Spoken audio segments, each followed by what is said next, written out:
Bonjour à tous et ravi de vous retrouver dans cette nouvelle vidéo en votre compagnie.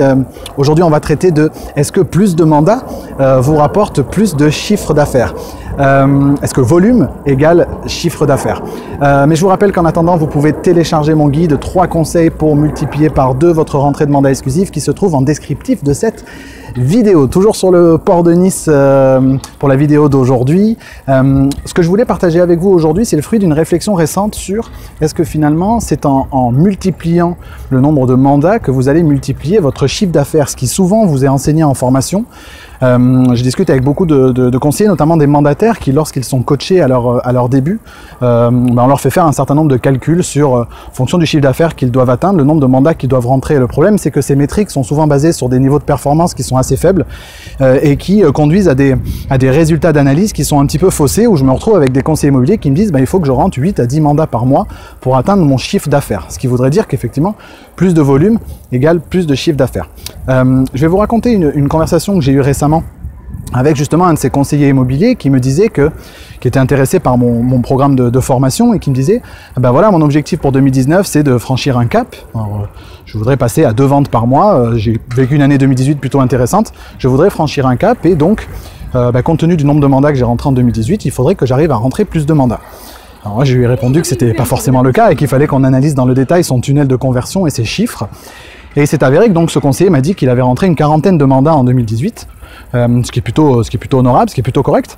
Donc je lui ai demandé combien de ces mandats étaient en mandat exclusif, donc il m'a dit qu'il en avait rentré une vingtaine en exclusivité, ce qui là encore est plutôt correct, est plutôt un bon ratio qu'on peut améliorer, mais qui est plutôt correct, sur lequel on peut bâtir un certain nombre de choses.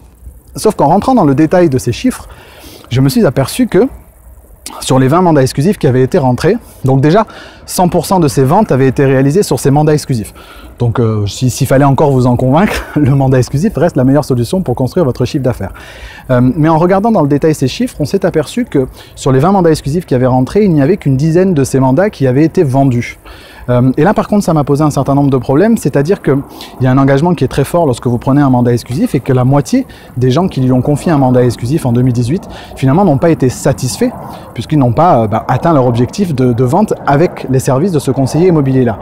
Et donc la meilleure solution pour lui en 2019, s'il veut augmenter son chiffre d'affaires, n'est pas tant d'aller chercher plus de mandats, mais c'est d'aller améliorer son taux de transformation de ces mandats exclusifs en vente, c'est-à-dire d'améliorer la qualité des mandats et la pédagogie qui est faite à la prise de mandat, notamment sur le prix, et puis bien évidemment d'améliorer son suivi vendeur. Et là, il a effectivement avoué qu'il avait des progrès à réaliser sur le suivi vendeur, sur les baisses de prix, sur la rapidité d'exécution en matière d'action correctrice sur ces mandats. Et donc le projet n'est plus donc en 2019 d'augmenter le nombre de mandats pour avoir plus de chiffre d'affaires, mais d'améliorer son taux de transformation de ces mandats existants.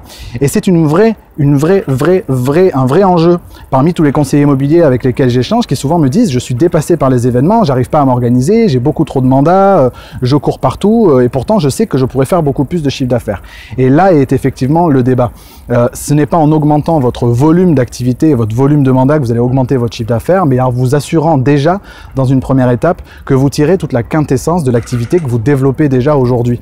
Donc hyper important d'analyser vos chiffres, d'analyser votre activité et de voir comment vous pouvez simplement améliorer chaque étape de votre processus. Et une fois que ce processus est optimisé, là par contre vous allez pouvoir chercher à augmenter le volume de mandats que vous avez, si tant est que vous pouvez le suivre. Mais la réponse n'est clairement pas dans avoir 30 ou 40 mandats en stock pour bien vivre de votre activité, à part générer de la frustration chez vous et de l'insatisfaction chez vos clients. C'est tout ce que vous allez obtenir. Voilà ce que je voulais partager avec vous aujourd'hui. Donc non, l'augmentation de votre chiffre d'affaires n'est pas forcément question de volume, mais d'optimisation de votre tunnel de conversion.